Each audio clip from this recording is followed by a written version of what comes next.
In February of 1779, a British officer stood behind the walls of his fort on the edge of the American frontier, utterly convinced he was facing an army of 600 men. He surrendered.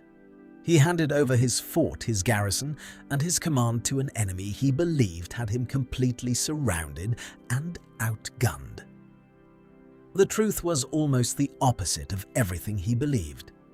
The army outside his walls wasn't 600 men. It was 172 starving, soaked to the bone, and barely able to stand after marching nearly 200 miles through frozen floodwater to get there. They didn't have 600 men.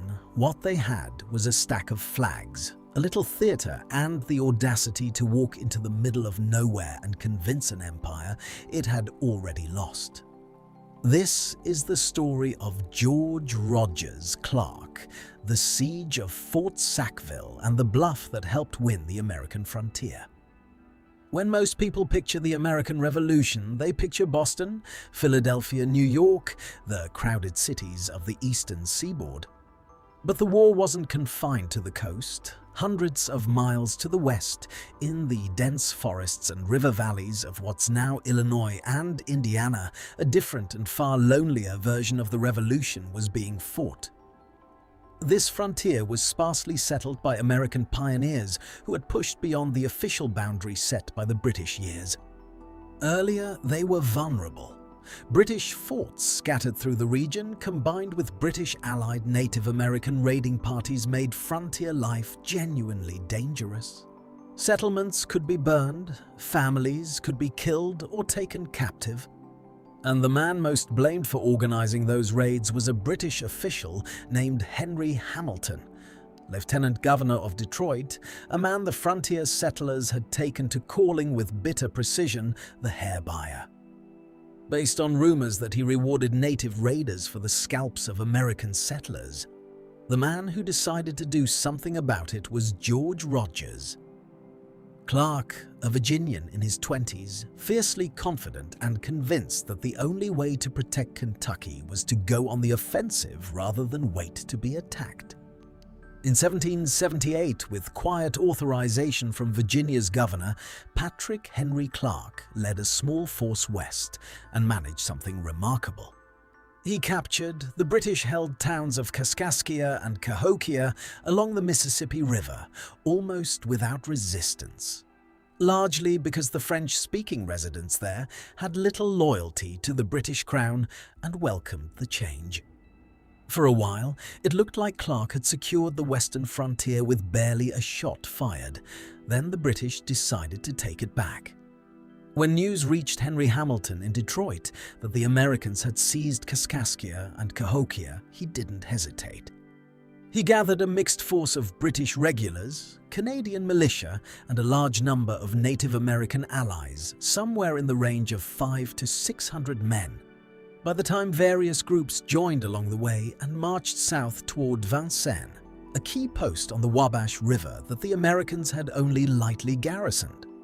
The fort at Vincennes, called Fort Sackville, was in poor shape, and its small American garrison under a Captain Leonard Helm had no real chance of holding it. When Hamilton's much larger force arrived in December of 1778, Helm's militia deserted almost immediately, and the fort fell without serious fighting. Hamilton settled in for the winter.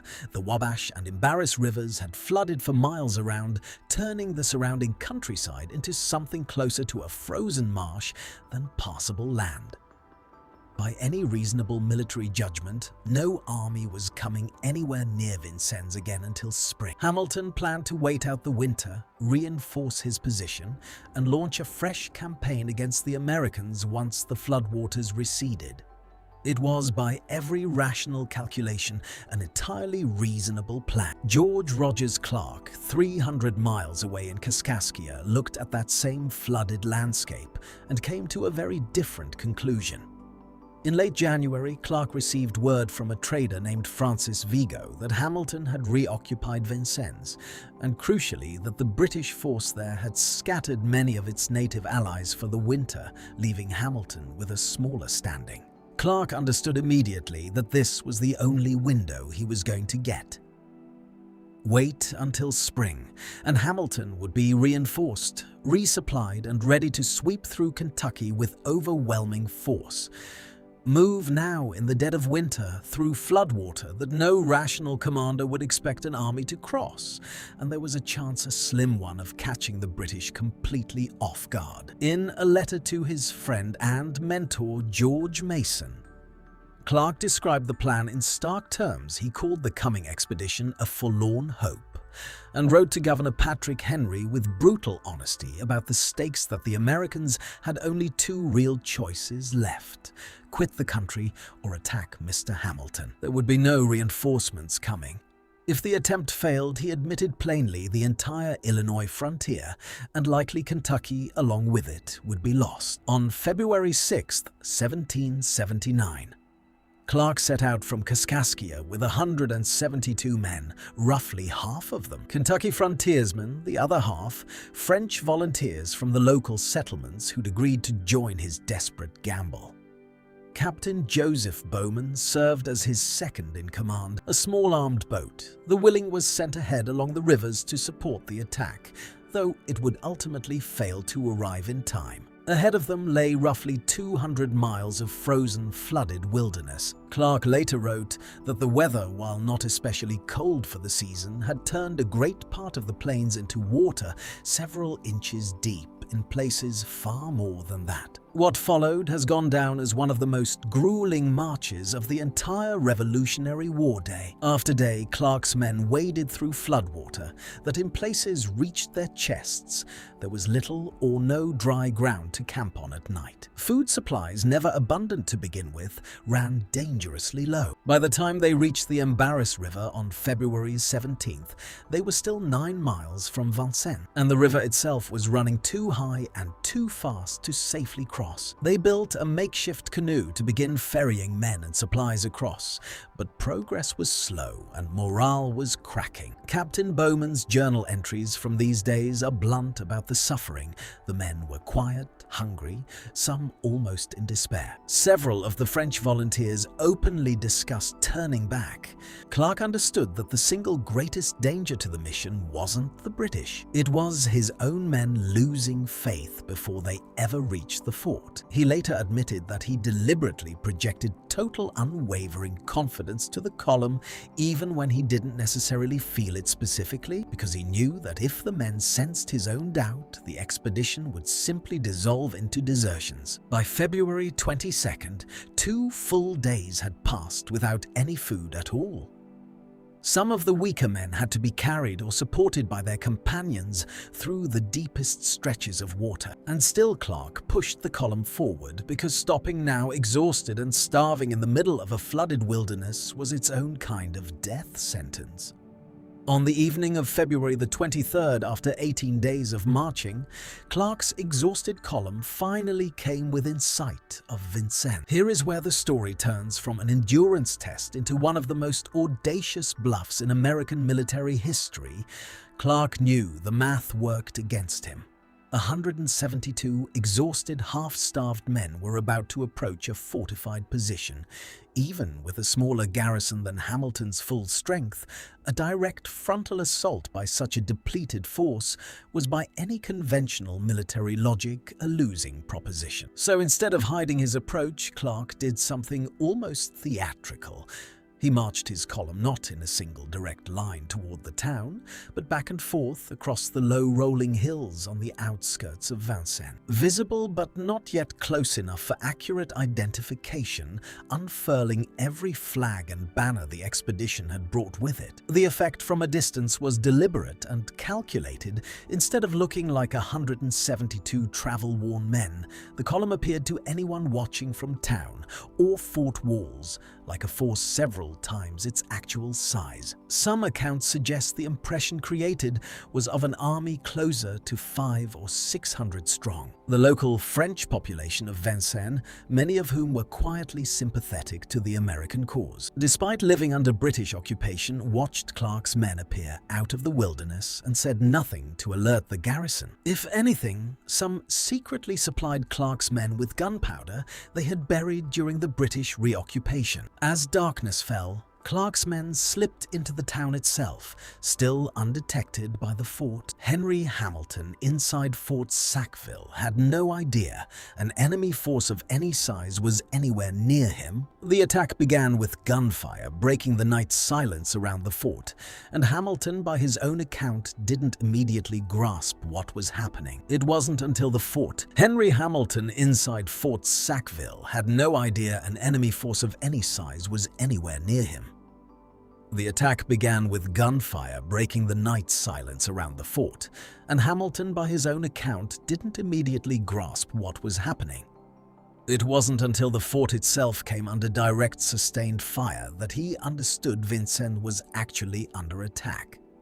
Clark's men, expert frontier marksmen, took advantage of the darkness and their knowledge of the terrain to maintain a steady, demoralizing rate of fire against the fort's walls and gun positions. Throughout the night, a rate of fire that combined with the earlier display of flags reinforced Hamilton's growing impression that he was facing a substantial, well-equipped army rather than a small, exhausted militia force. On the morning of February the 24th, Clark sent a blunt demand into the fort: unconditional surrender. Hamilton refused.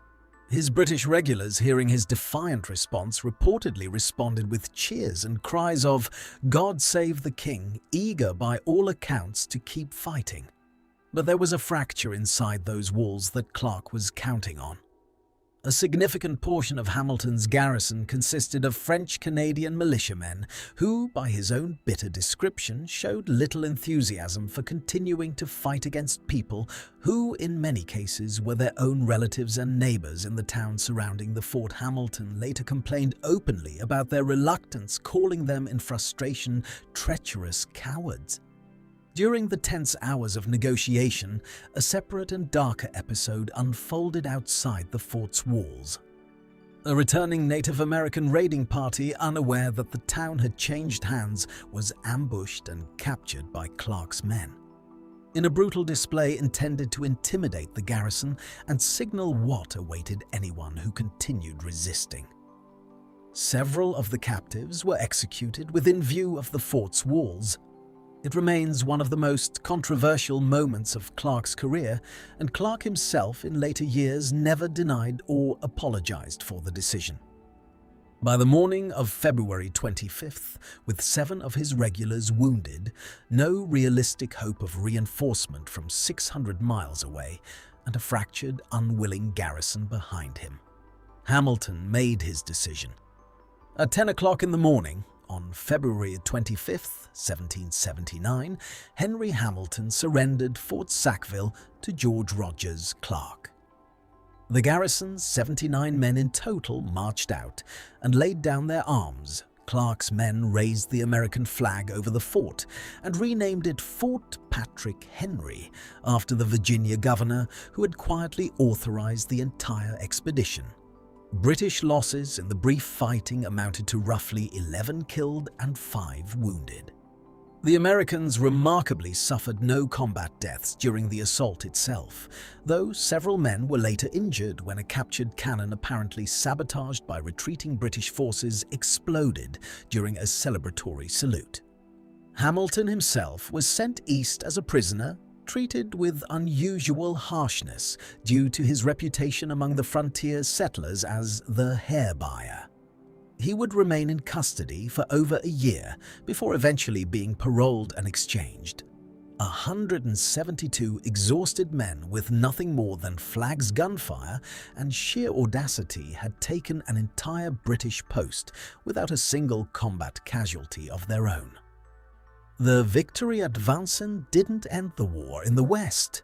Clark would spend years trying and repeatedly failing for lack of men and resources to organize a follow-up campaign against the British stronghold at Detroit itself. But the impact of what happened at Fort Sackville rippled outward regardless. With British power humiliated on the frontier, many of the Native American nations who had allied with Hamilton began reconsidering their position. No longer certain the British could protect them as promised. Settlers, emboldened by news of Clark's victory, poured into Kentucky in the years that followed. And when the war finally ended, the American claim to the vast Northwest Territory, stretching from the Appalachians to the Mississippi, rested in no small part on the fact that Clark's ragged, half-starved force had planted the American flag there. First, George Rogers. Clark didn't win the Siege of Fort Sackville with superior numbers, superior weapons, or even a fully fed and rested army. He won it by understanding something simpler and far more human, that an enemy who believes he's already lost will often surrender before the real fighting even begins. 172 men marched through floodwater that should have stopped them